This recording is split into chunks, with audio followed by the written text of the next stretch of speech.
वंदे मातरम। बच्चों, आज हम अंग्रेजों में डलहौजी की हड़प नीति के बारे में चर्चा करेंगे। डलहौजी ने कौन से भारतीय राज्यों को अपने इस नीति से अंग्रेजी शासन में मिलाया, साथ ही साथ उसकी ये योजना हमारे देश के लिए कैसी साबित हुई। तो डलहौजी की हड़प नीति पढ़ते हैं और साथ ही साथ फिर हम देखेंगे कि भारत में प्रथम रेलवे का शुरुआत कैसे हुआ। फिर हम पढ़ेंगे कि हमारे देश में ये सब जो नीतियां थी उसका प्रजा पर असंतोष कैसे हुआ। तो चलिए पढ़ते हैं हड़प नीति। वेलेसली की विस्तार योजना हिंदी राज्यों को पराधीन बनाने की योजना थी। मतलब वेलेसली ने जो योजना अपनाई थी वो हिंदी राज्यों को अपने अधीन कर लिया था। अब वेलेसली की योजना को स्वीकार करने वाले राज्य अंग्रेजों के मित्र माने जाते थे। मतलब जो राज्य वेलेसली की योजना को स्वीकार करते थे उसे अंग्रेजों का मित्र माना जाता था कि वे राज्य अंग्रेजों के मित्र हैं।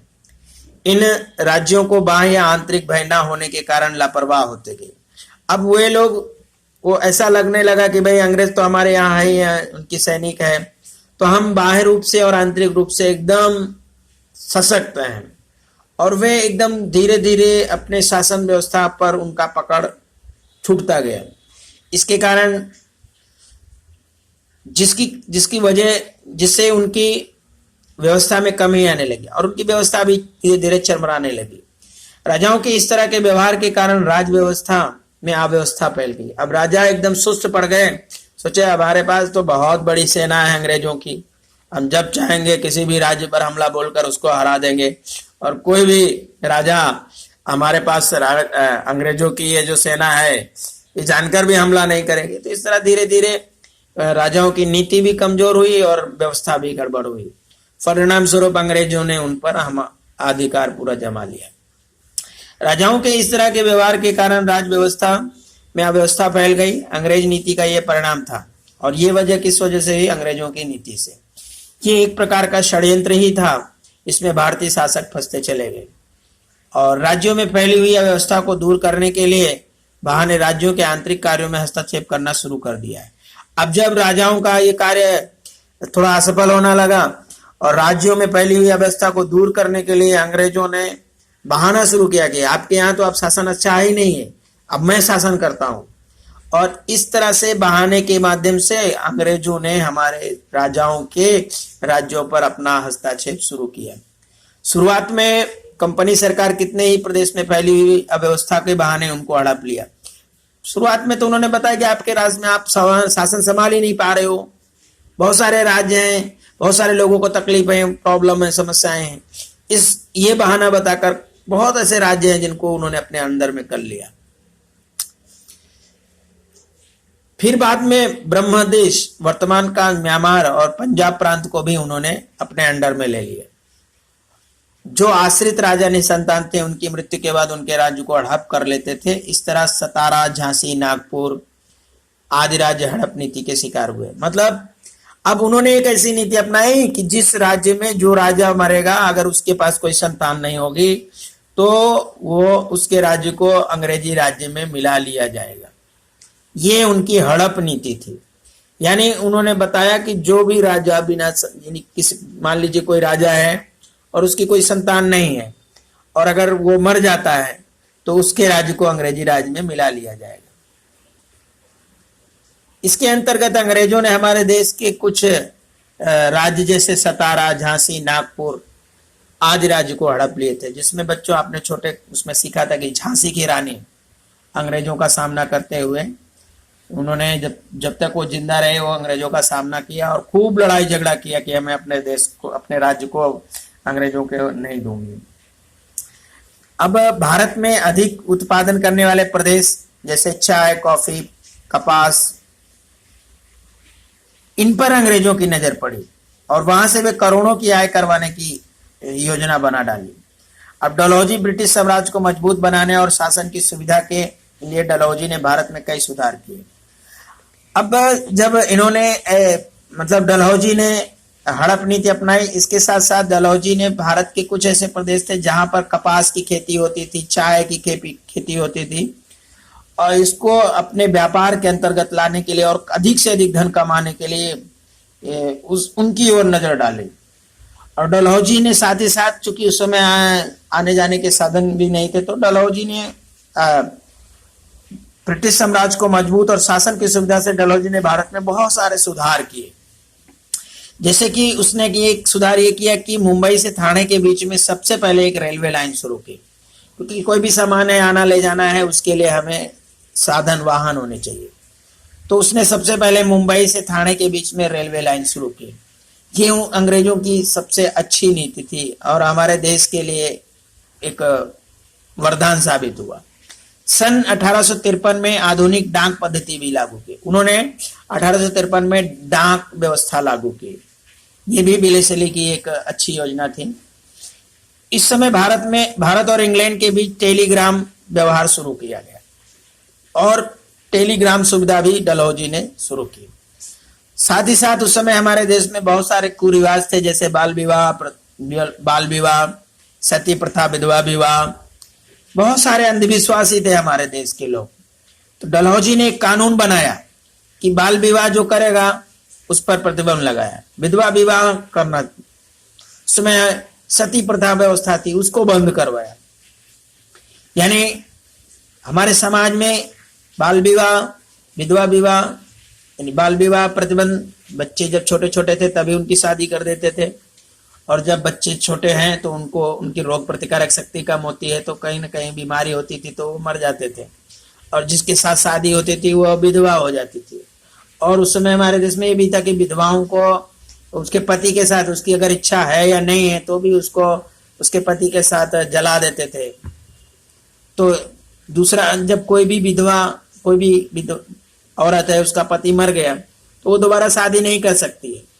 तो ये जो कुरिवाज है, इसको डलहौजी ने जब सुना, जाना, समझा, तो उन्होंने इसके लिए कानून लाया और उन्होंने ऐसा कानून बनाया कि जो बाल विवाह है वो रोक दिया।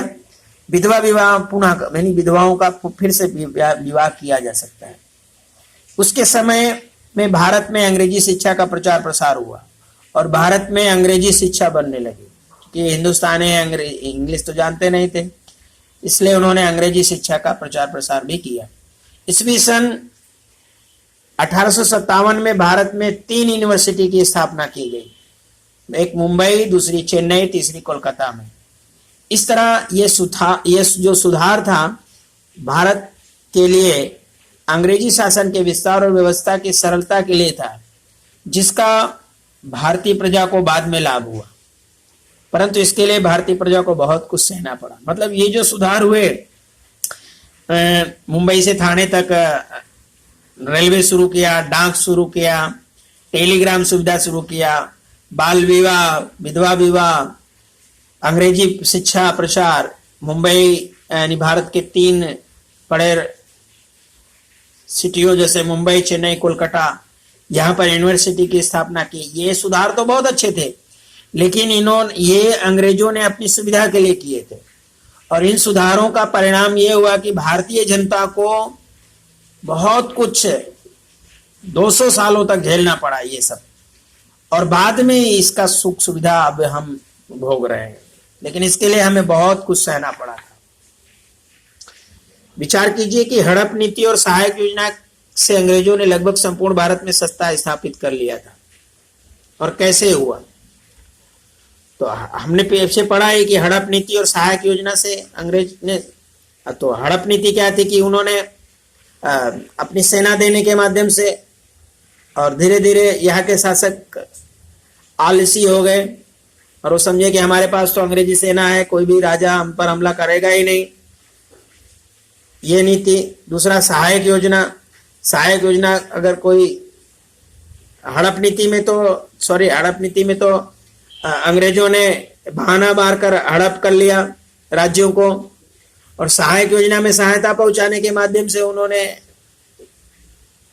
राज्यों को हथियार लिया, अपने कब्जे में कर लिया। इस तरह से पूरे भारत में अंग्रेजों का शासन हो गया।